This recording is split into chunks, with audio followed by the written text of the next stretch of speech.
Hello friends, welcome back. तो हम cover कर रहे थे एडमिनिस्ट्रेटिव एथिक्स को, और इसमें ये हमारी थर्ड वीडियो है एडमिनिस्ट्रेटिव एथिक्स की, जिसमें हम एथिक्स एंड ह्यूमन वैल्यूज़ को कवर कर रहे थे। और इसके साथ ही साथ आज जो टॉपिक हम कवर करने वाले हैं वो है role of family in in inculcating the values, right.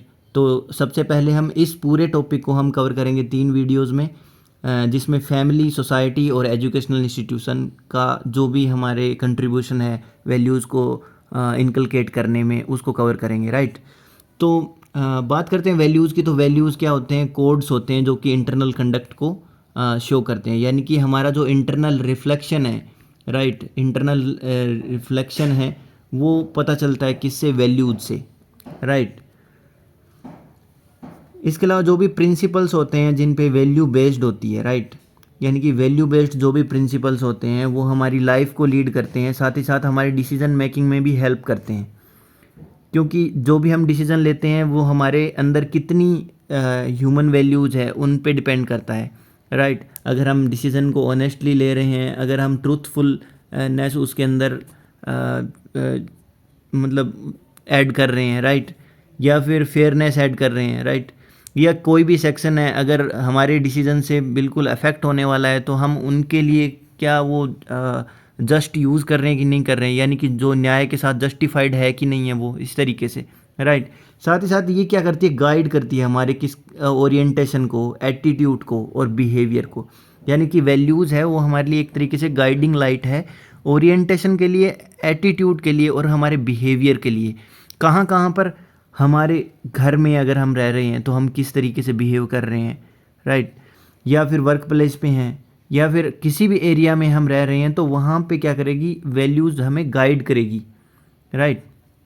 हमारे एटीट्यूड को गाइड करेगी कि हमें किस तरीके से वहाँ पर बिहेव करना है, किन लोगों से इंटरेक्ट होते वक्त कैसे बिहेव करना है, राइट। हमारी जो बेसिक वैल्यूज़ हैं वो अर्ली लाइफ में ही स्टार्ट हो जाती है, राइट, इनकलकेट होना। जो भी बेसिक वैल्यूज़ है वो मोस्टली क्या होती है? अर्ली लाइफ से स्टार्ट होती है, हमारे फ्रेंड से, फैमिली से, नेबरहुड से, स्कूल टाइम से, या फिर जो विजुअल मीडिया, मास मीडिया या प्रिंट मीडिया होता है उनके माध्यम से हमारी जो वैल्यूज़ है वो चाइल्डहुड में इनकलकेट होती है, राइट। तो इस तरीके से हमारी वैल्यूज़ का जो फ्रेम है वो बनना स्टार्ट हो जाता है, और फाइनली हमारी जो पर्सनैलिटी है उसमें वैल्यूज़ जो है वो इनकलकेट होती है। जो भी लोग हमारे चारों ओर है, चाहे वो हमारे फैमिली हो या फ्रेंड्स हो या नेबरहुड हो या स्कूल में हैं हम या वर्क प्लेस में हैं, तो वो लोग एक वाइटल रोल प्ले करते हैं हमारी लर्निंग में कि हम जो कर रहे हैं वो सही है या गलत है, राइट।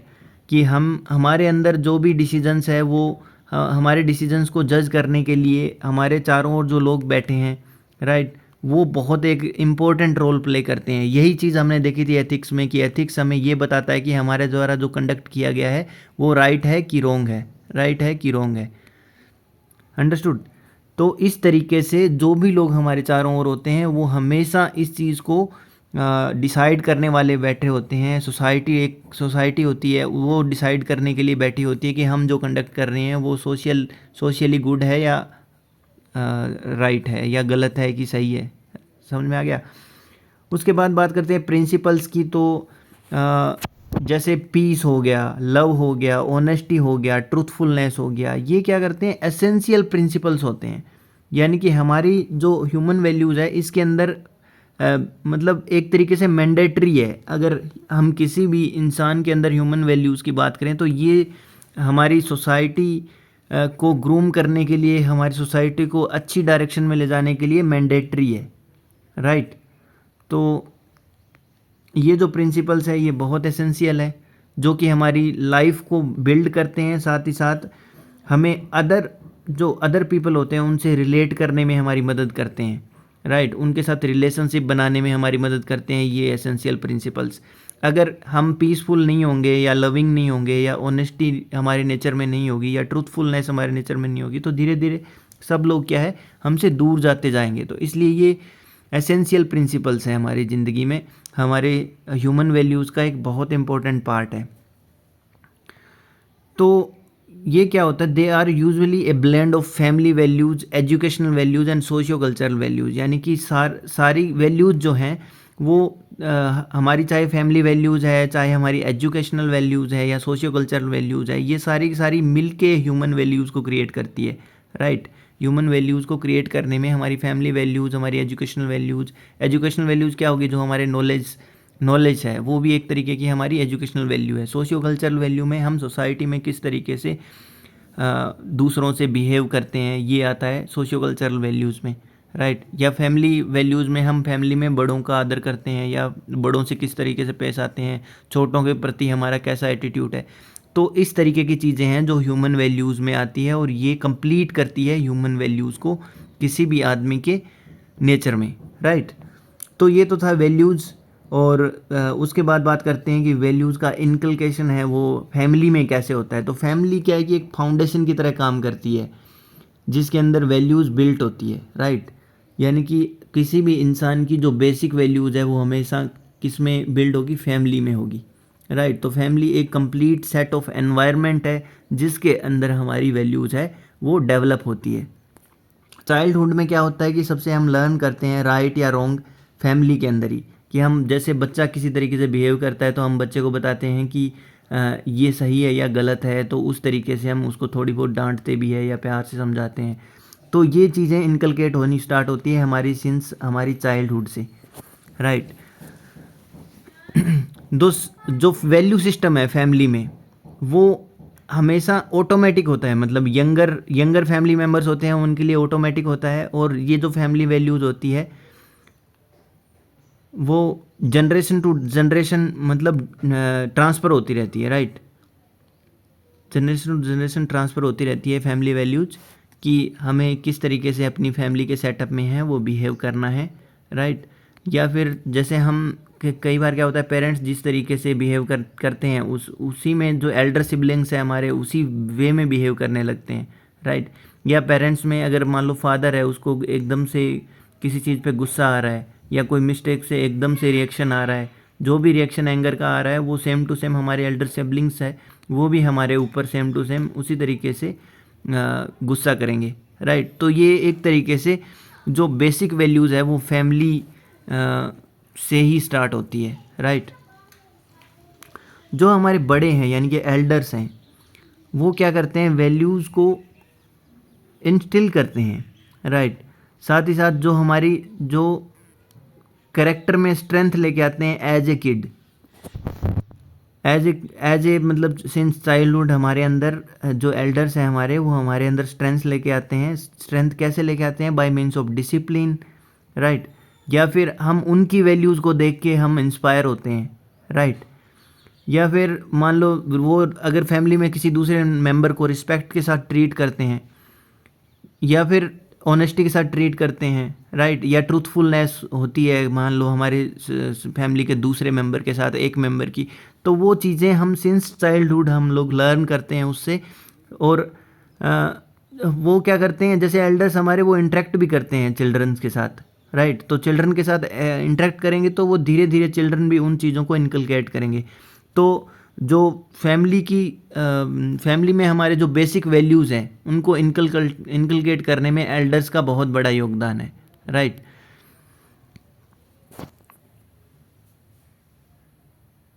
जो मदर होती है वो होती है चाइल्ड की, किसी भी चाइल्ड की फर्स्ट टीचर होती है, राइट। वो क्या करती है, लाइफ ब्रिंगर होती है, साथ ही साथ लाइफ को सेव करने में किसी भी चाइल्ड की मदद करती है, राइट। तो मदर जो होती है वो फर्स्ट टीचर होती है हमारी, हर किसी के जीवन में मदर का बहुत इंपॉर्टेंट रोल होता है, right. Since childhood mother has an important role हमारे आइडियाज़ को सेव करने में, हमें सही गलत का ज्ञान कराने में मदर का बहुत इंपॉर्टेंट रोल रहता है। साथ ही साथ जो मदर होती है उसको ऑब्जर्व करता है उसका बच्चा, चाइल्ड उसको ऑब्जर्व करता है और उसी तरीके से बिहेव करने की कोशिश करता है, राइट। तो ये जो आई मी एंड माइन का जो हमारा कॉन्सेप्ट है, राइट, कि मैं मेरा या मुझे, राइट। तो ये जो कॉन्सेप्ट है ये कॉन्सेप्ट हमें मदर से ही मिलता है, राइट। तो ये कॉन्सेप्ट हमें मदर से मिलता है कि जो भी आई मी एंड माइन के ऊपर जो पर्दा लगा हुआ है हम इससे बियॉन्ड जाके कुछ सोचें, राइट। हम इससे बियॉन्ड जाके कुछ सोचें, हमारी सेल्फिशनेस है उसको ख़त्म करें, राइट। तो ये सब चीज़ें हमें मदर से ही मिलती है। अगर मदर हमें अच्छे से ट्रीट करती है, मदर सोसाइटी में हमारे सामने अच्छे से ट्रीट करती है, तो हम बिल्कुल अच्छे शेप में अपने कैरेक्टर को बनाएंगे, राइट। जब बात आती है वैल्यूज़ की, तो वैल्यूज़ हमेशा फैमिली से डेवलप होती है, राइट। और वहाँ फाउंडेशन हमारी जो है वो फैमिली ही है। यानी कि एक तरीके से मतलब हमारी वैल्यूज़ को बिल्ड करने के लिए पिलर का काम करती है वैल्यूज़, राइट। तो जो चिल्ड्रन होते हैं वो ग्रो करते हैं, लर्न करते हुए साथ ही साथ फंक्शन करते हैं इस वर्ल्ड में सिर्फ और सिर्फ वैल्यूज़ के साथ। अंडरस्टूड।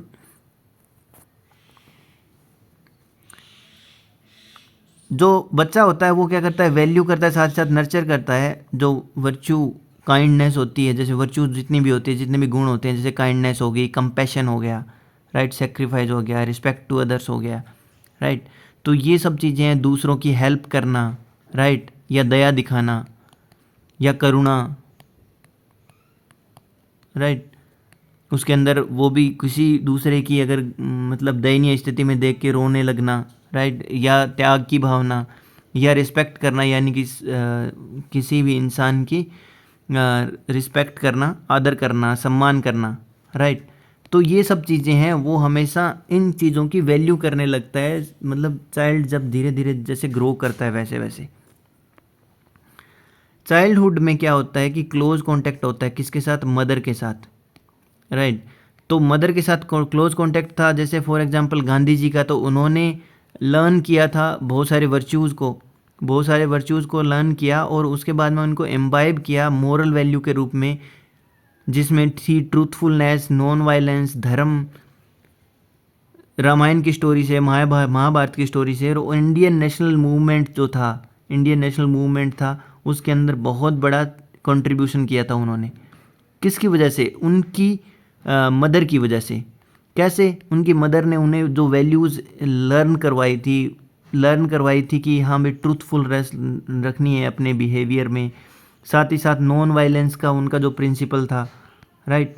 नॉन वायलेंस जो होता है उसमें ऐसा नहीं कि वो इंसान कमज़ोर होता है, लेकिन वो इंसान अपने इस करेक्टरिस्टिक से सामने वाले इंसान के मतलब अंदर उसके दिल को पिघलाना जानता है, और वो जब पिघलेगा तो ये कॉमन गुड के लिए बहुत अच्छा कॉन्सेप्ट है, राइट। कॉमन गुड के लिए बहुत अच्छा कॉन्सेप्ट है कि कहीं भी किसी के प्रति अगर अत्याचार हो रहा होगा तो वो ख़त्म होगा एक दिन। इसमें क्या होता है कि मेनली जो होता है संयम रखना ज़रूरी है, राइट। संयम जैसे मतलब जो भी पैसेंस है, पैसेंस एक तरीके से नॉन वायलेंस को जाने के लिए मतलब एक तरीके से मीन है कि हम जितना ज़्यादा पैसेंस रखेंगे उतना ज़्यादा मतलब नॉन वायलेंट होंगे और सामने वाले इंसान के हृदय को पिघला सकते हैं। अब बात करते हैं एग्जैक्ट पॉइंट की, जो कि है role of family in inculcation of human values, right. तो सबसे पहले बात करते हैं कि हमारा एटीट्यूड है वो कैसे फॉर्म होता है। एटीट्यूड कैसे फॉर्म होता है, जैसे कोई भी बच्चा होता है उसका social, religious and political attitude है वो डिफरेंट होता है, राइट। ये डिफरेंट पॉइंट ऑफ व्यू होते हैं, और डिफरेंट पॉइंट ऑफ व्यू होते हैं, इनके ऊपर बहुत बड़ा इफेक्ट होता है उसके पेरेंट्स का, राइट। तो हम मेनली फैमिली की बात कर रहे हैं, तो हम since our childhood we will talk about it, right. तो सिंस आवर चाइल्डहुड क्या होता है कि पेरेंट्स जो होते हैं उनका जो सोशल एटीट्यूड है, उनका जो रिलीजियस एटीट्यूड है, उनका जो पॉलिटिकल एटीट्यूड है, इनका बहुत बड़ा इन्फ्लुएंस होता है बच्चे पे। और ये जो सोशल और रिलीजियस पॉलिटिकल एटीट्यूड होते हैं वो होते हैं पेरेंट्स के, यानी ये पेरेंट्स के जितने एटीट्यूड होंगे उनका चाइल्ड के ऊपर बहुत बड़ा इफेक्ट पड़ने वाला होता है, राइट। जैसे एग्जांपल की बात करें तो हम मान लो फीमेल की बात करते हैं, इधर जैसे फीमेल की बात करते हैं, राइट। अगर फैमिली में फीमेल को रिस्पेक्ट के साथ ट्रीट किया जा रहा है, राइट, रिस्पेक्ट के साथ ट्रीट किया जा रहा है, इक्वली ट्रीट किया जा रहा है, राइट। उनके जो फीमेल होती है they enjoy freedom of thoughts, actions. मतलब अगर इसके अलावा अगर बात करें कि अगर वो रिस्पेक्टेड है कि नहीं है, राइट, उनको फ्रीडम है कि नहीं है, यानी उनको थॉट की फ्रीडम और एक्शन की फ्रीडम दोनों फ्रीडम है कि नहीं है। तो इन चीज़ों पे डिसाइड होता है कि फैमिली में जो बच्चा होता है, फैमिली में जो चाइल्ड होगा वो क्या करेगा, कल को पैट्रियार्ची पैट्रियार्चिकल होगा या फिर जेंडर इक्वलिटी होगी उसके अंदर, राइट। अगर फीमेल को ये सब चीज़ें मिल रही है उस फैमिली में, इस तरीके से फीमेल ट्रीट की जा रही है, तो जाहिर सी बात है जेंडर इक्वलिटी का कॉन्सेप्ट है वो बच्चे के अंदर आएगा, उसके एटीट्यूड में आएगा, उसके बिहेवियर में आएगा, उसकी ह्यूमन वैल्यूज़ में आ जाएगा ये जेंडर इक्वलिटी का कॉन्सेप्ट।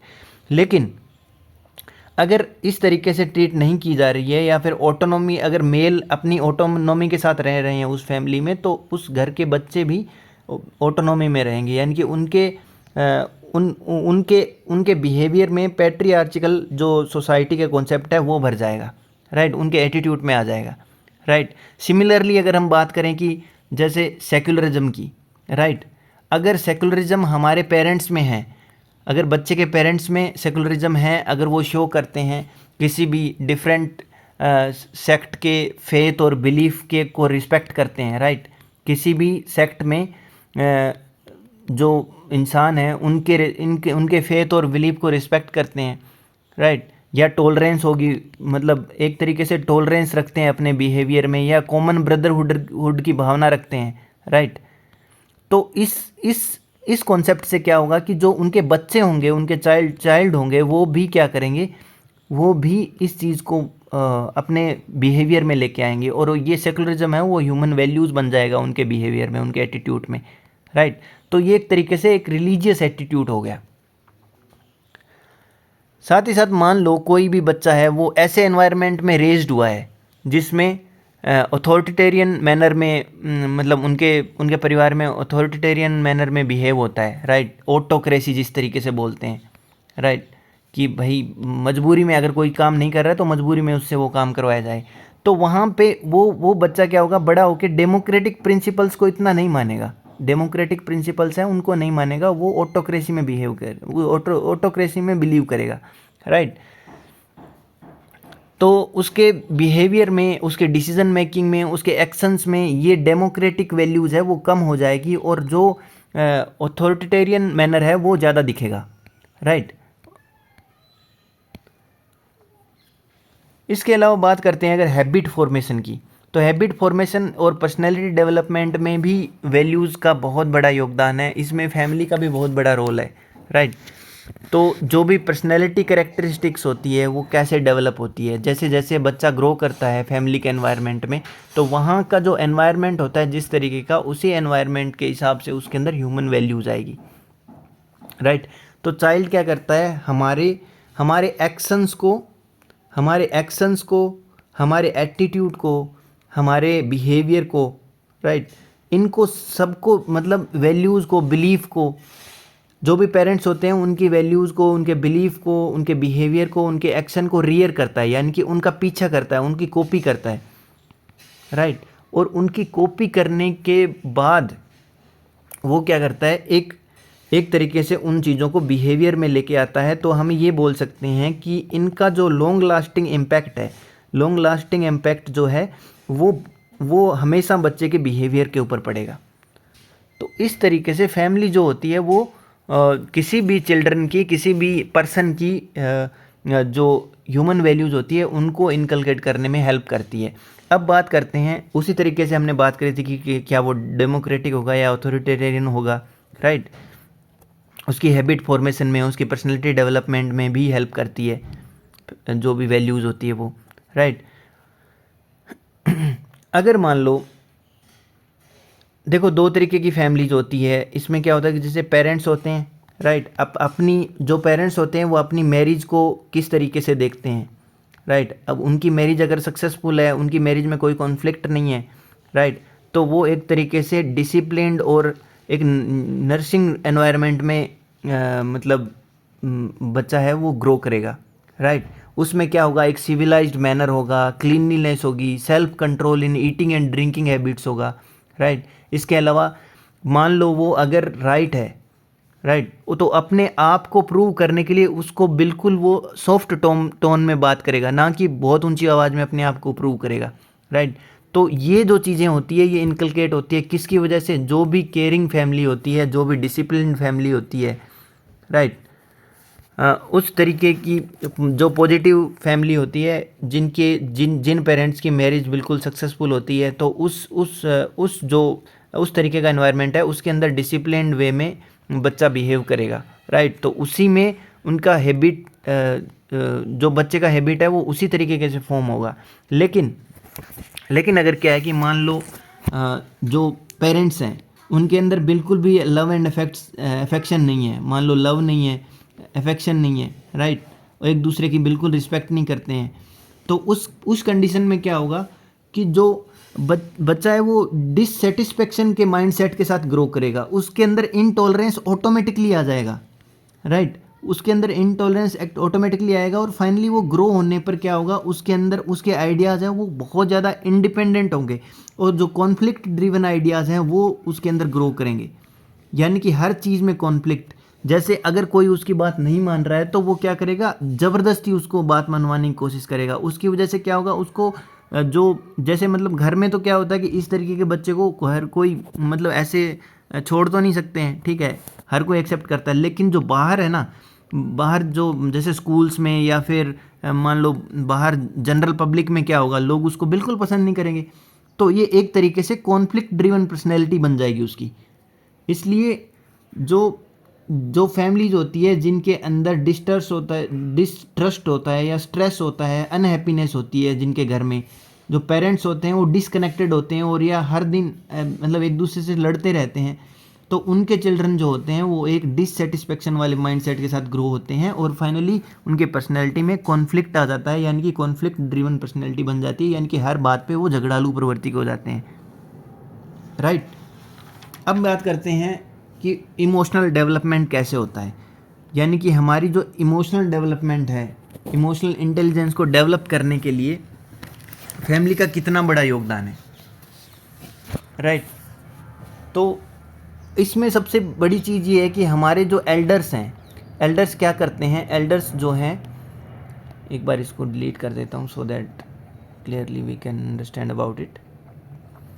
जो हमारे एल्डर्स हैं वो किस तरीके से हमें शेप करते हैं, राइट, जो हमारे इमोशंस हैं उनको शेप करते हैं। जैसे मान लो हमने पहले भी इस मैटर को डिस्कस किया था कि जैसे कोई मान लो फादर है, राइट, फादर है, उसके सामने किसी बच्चे ने मिस्टेक कर दी, मान लो हमारे सिबलिंग्स ने या हमारे मतलब बच्चों में से उसके 3-4 बच्चे हैं और उनमें से किसी एक ने क्या कर दी, मिस्टेक कर दी, राइट। तो उस मिस्टेक पे वो क्या रिएक्ट कर रहा है, एकदम से उसको एंगर आ रहा है, राइट, अगर उसको एंगर आ रहा है या फिर वो आराम से मतलब लव से समझाने की कोशिश कर रहा है, प्यार से अफेक्शन से समझाने की कोशिश कर रहा है, तो ये 2 तरीके हैं। तो इसमें यहाँ पे जो बच्चे होंगे ना, अगर मान लो एंगर आ रहा है, एकदम से उसको मिस्टेक पे एंगर आ गया मान लो, तो यहाँ पे जो एल्डर सिबलिंग होगा ना वो इन छोटे बच्चों के साथ ऐसे ही ट्रीट करेगा, राइट। तो ये वैल्यू उसमें कहाँ से डेवलप हुई है, उस एल्डर सिबलिंग में डेवलप हुई है, फादर की जो मिस्टेक के बाद में जो रिएक्शन है उसकी वजह से, अंडरस्टूड। तो ये जो चीज़ हुई है ये एक तरीके से इमोशनल डेवलपमेंट का पार्ट है, राइट। तो जो ये एग्रेशन डेमोन्स्ट्रेट करेगा ना यहाँ पे, अपना एल्डर सिबलिंग है जो उसके जो यंगर सिबलिंग्स के साथ में अगर मान लो वो जो एग्रेशन शो करेगा, उसी को बोलते हैं इमोशनल डेवलपमेंट। ये एक तरीके का एग्जाम्पल है।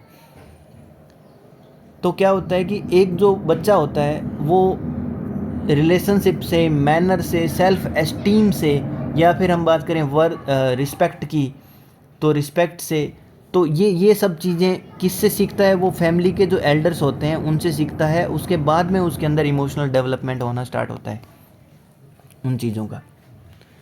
बात करते हैं कोग्निटिव डेवलपमेंट की। तो कोग्निटिव डेवलपमेंट क्या होता है, एक तरीके से ये होता है कि किसी भी प्रॉब्लम को, cognitive development is an ability to learn and solve the problem. किस तरीके से हम प्रॉब्लम को सॉल्व कर रहे हैं, राइट। कोई भी प्रॉब्लम हमारे सामने आ रही है तो इसके हज़ारों वेज हो सकते हैं उस प्रॉब्लम को सॉर्ट आउट करने के।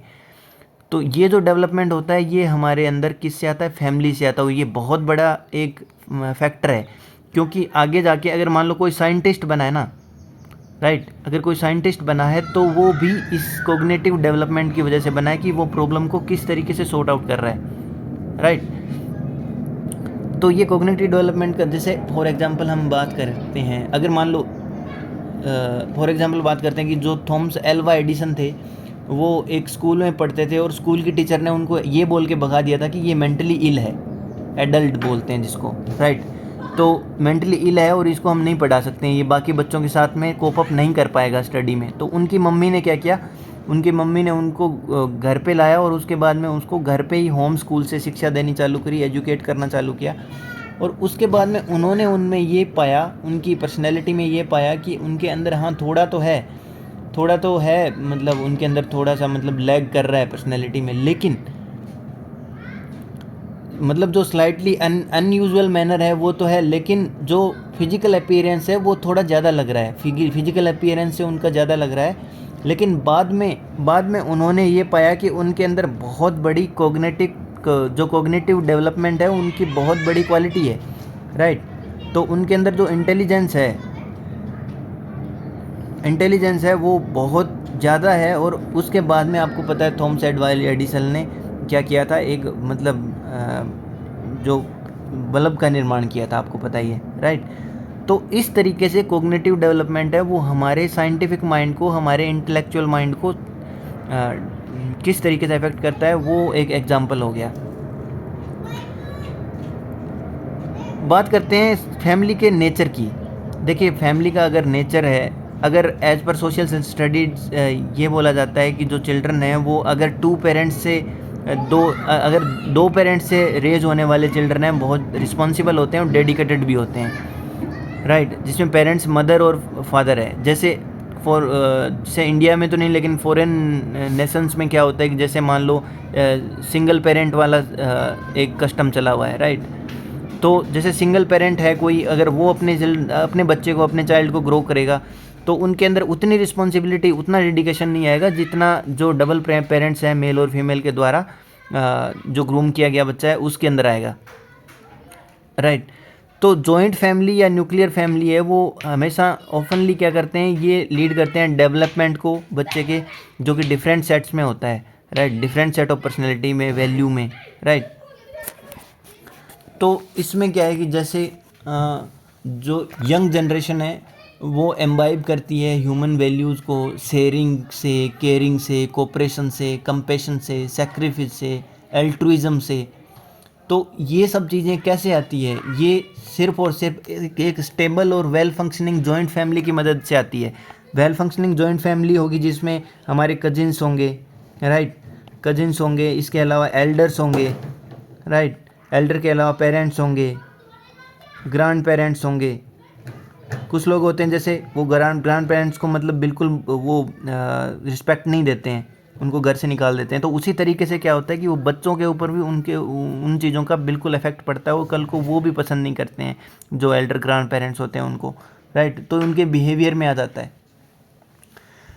तो एरा जो है, जैसे मॉडर्न एरा ग्लोबलाइजेशन का, जैसे मॉडर्न एरा की हम बात करेंगे तो इसमें ग्लोबलाइजेशन का एरा है, राइट, ग्लोबलाइजेशन का एरा है या मॉडर्नाइजेशन का एरा है, अर्बनाइजेशन का एरा है। उसमें क्या है कि न्यूक्लियर फैमिली स्टार्ट हो गई है।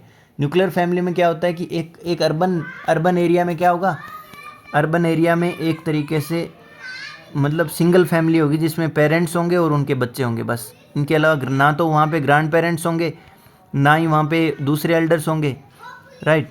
तो इस तरीके से क्या होता है कि सिर्फ ये जो फैमिली है ना, इसके अंदर जो बच्चों के अंदर वैल्यूज़ की इनकलकेट होती है उनमें इतना ज़्यादा मतलब इतना ज़्यादा पॉजिटिव इन्फ्लुएंस नहीं होता है, उनके ऊपर हमेशा ज़्यादा नेगेटिव इन्फ्लुएंस होता है, जो स्टडीज़ बताती है उनके हिसाब से। क्योंकि देखो अगर मान लो जो न्यूक्लियर फैमिली है उसमें दोनों पेरेंट्स वर्किंग है, यानी कि जो मदर है वो भी वर्किंग है और फादर है वो भी वर्किंग है, तो बच्चों को कौन संभालेगा, बच्चों को कौन संभालेगा, मेड संभालेगी, राइट, मेड संभालेगी या फ्रेंड्स संभालेंगे या फिर और कोई इंसान जो उन्होंने नॉमिनेट किया वो संभालेगा।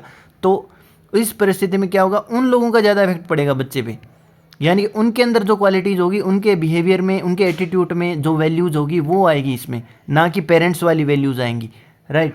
तो ये बहुत बड़ा एक तरीके से ड्रॉबैक है इस चीज़ का।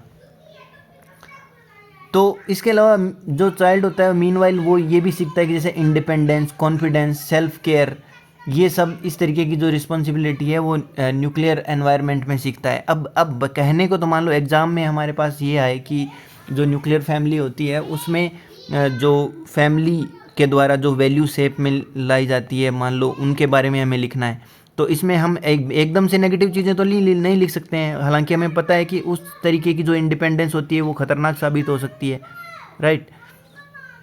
या अगर मतलब ओवर कॉन्फिडेंस है वो भी खतरनाक साबित हो सकता है। लेकिन हम इनको ऐसे लिखेंगे कि मतलब जैसे a child may also learn the values of independent, confidence, self care as well as responsible in nuclear family environment. यानी कि हम उसको एक पॉजिटिव वे में लिखेंगे, राइट, एक पॉजिटिव वे में लिखने की कोशिश करेंगे, राइट। तो मतलब एक बेसिक आइडिया ये है कि जो जॉइंट फैमिली होती है उसमें क्या होता है कि डेवलपमेंट जो होता है किसी भी चाइल्ड का वो ज़्यादा मतलब शेयरिंग एंड केयरिंग वाला होता है, कोऑपरेशन वाला होता है, कंपैशन वाला होता है, सेक्रीफाइस वाला होता है, एल्ट्रुइज्म वाला होता है, राइट। तो ये तो था जो फैमिली का जो रोल होता है हमारी वैल्यूज़ को इनकलकेट करने में, ये टॉपिक। और आगे हम नेक्स्ट वीडियो में डिस्कस करेंगे सोसाइटी का क्या रोल है। तब तक के लिए thank you so much. Like, share and subscribe. Thanks.